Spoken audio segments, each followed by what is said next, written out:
അപ്പോൾ യേശു സ്പഷ്ടമായി അവരോട്, ലാസർ മരിച്ചുപോയി. ഞാനിവിടെ ഇല്ലാത്തത് കൊണ്ട് നിങ്ങൾ വിചാരിച്ചു സന്തോഷിക്കുന്നു. നിങ്ങൾ വിശ്വസിപ്പിനിടയാകുകയുമില്ല. എന്നാൽ നാം അവൻ്റെ അടുക്കൽ പോകുക എന്ന് പറഞ്ഞു. ദീമോസ് എന്നു പേരുള്ള തോമാസ് സഹശിഷ്യന്മാരോട്, അവനോട് കൂടി മരിക്കേണ്ടതിന് നാമും പോക എന്ന് പറഞ്ഞു. യേശു അവിടെ എത്തിയപ്പോൾ അവനെ കല്ലറയിൽ വെച്ചിട്ട് 4 ദിവസമായി എന്ന് അറിഞ്ഞു. ബെഥാന്യ യെരുശലേമിനരികെ ഏകദേശം 2 നാഴിക ദൂരത്തായിരുന്നു. മാർത്തയും മറിയയും സഹോദരനെ കുറിച്ച് ആശ്വസിപ്പിക്കേണ്ടതിന് പല യഹൂദന്മാരും അവരുടെ അടുക്കൽ വന്നിരുന്നു. യേശു വരുന്നു എന്ന് കേട്ടിട്ട് മാർത്ത അവനെ എതിരേൽപ്പാൻ ചെന്നു. മറിയ വീട്ടിലിരുന്നു. മാർത്ത യേശുവിനോട്, കർത്താവേ, നീ ഇവിടെ ഉണ്ടായിരുന്നുവെങ്കിൽ എൻ്റെ സഹോദരൻ മരിക്കില്ലായിരുന്നു. ഇപ്പോഴും നീ ദൈവത്തോട് എന്തപേക്ഷിച്ചാലും ദൈവം നിനക്ക് തരുമെന്ന് ഞാൻ അറിയുന്നു എന്ന് പറഞ്ഞു.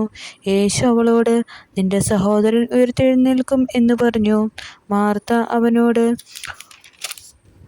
ഒടുക്കത്തെ നാളത്തെ പുനരുത്ഥാനത്താൽ അവൻ ഉയർത്തെഴുന്നേൽക്കുമെന്ന് ഞാൻ അറിയുന്നു എന്ന് പറഞ്ഞു.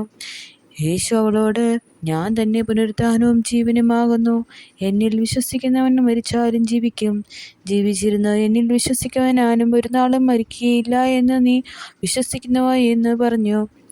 അവൾ അവനോട്, ഉവ്വ കർത്താവേ, ലോകത്തിൽ വരുവാനുള്ള ദൈവപുത്രനായ യേശുക്രിസ്തു നീ തന്നെ എന്ന് ഞാൻ വിശ്വസിച്ചിരിക്കുന്നു എന്ന് പറഞ്ഞിട്ട് പോയി.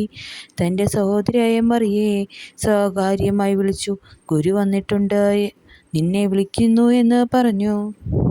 അവൾ കേട്ട ഉടനെ എഴുന്നേറ്റ് അവൻ്റെ അടുക്കൽ വന്നു. യേശു അതുവരെ ഗ്രാമത്തിൽ കടക്കാതെ മാർത്ത അവനെ എതിരേറ്റ സ്ഥലത്ത് തന്നെയായിരുന്നു. വീട്ടിൽ അവളോട് കൂടെ ഇരുന്ന അവളെ ആശ്വസിപ്പിക്കുന്ന യഹൂദന്മാർ മറിയ വേഗം എഴുന്നേറ്റ് പോകുന്നത് കണ്ടിട്ട് അവൾ കല്ലറയ്ക്കൽ കരയുവാൻ പോകുന്നു എന്ന് വിചാരിച്ച് പിൻചെന്നു. യേശു ഇരിക്കുന്നിടത്ത് മറിയ എത്തി. അവനെ കണ്ടിട്ട് അവൻ്റെ കാൽക്കൽ വീണു. കർത്താവേ, നീ ഇവിടെ ഉണ്ടായിരുന്നുവെങ്കിൽ എൻ്റെ സഹോദരൻ മരിക്കുകയില്ലായിരുന്നു എന്ന് പറഞ്ഞു. അവൾ കരയുന്നതും അവളുടെ കൂടെ വന്ന യഹൂദന്മാർ കരയുന്നതും യേശു കണ്ടിട്ട് ഉള്ളം നൊന്തു കലങ്ങി.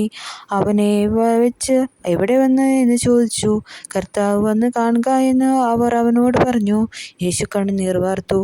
ആകയാൽ യഹൂദന്മാർ കണ്ടോ അവനോട് എത്ര പ്രിയമുണ്ടായിരുന്നു എന്ന് പറഞ്ഞു.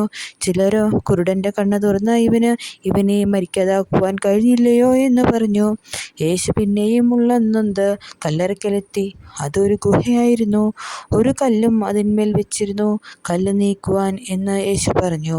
മരിച്ചവൻ്റെ സഹോദരിയായ മാർത്ത, കർത്താവേ, നാറ്റം വെച്ചു തുടങ്ങി, 4 ദിവസമായല്ലോ എന്ന് പറഞ്ഞു. യേശു അവളോട്, വിശ്വസിച്ചാൽ നീ ദൈവത്തിൻ്റെ മഹത്വം കാണുമെന്ന് ഞാൻ നിന്നോട് പറഞ്ഞില്ലയോ എന്ന് പറഞ്ഞു. അവർ കല്ല് നീക്കി. യേശു മേലോട്ട് നോക്കി. പിതാവേ, നീ എൻ്റെ അപേക്ഷ കേട്ടതിനാൽ ഞാൻ നിന്നെ വാഴ്ത്തുന്നു. നീ എപ്പോഴും എൻ്റെ അപേക്ഷ കേൾക്കുന്നു എന്ന് ഞാൻ അറിഞ്ഞിരിക്കുന്നു.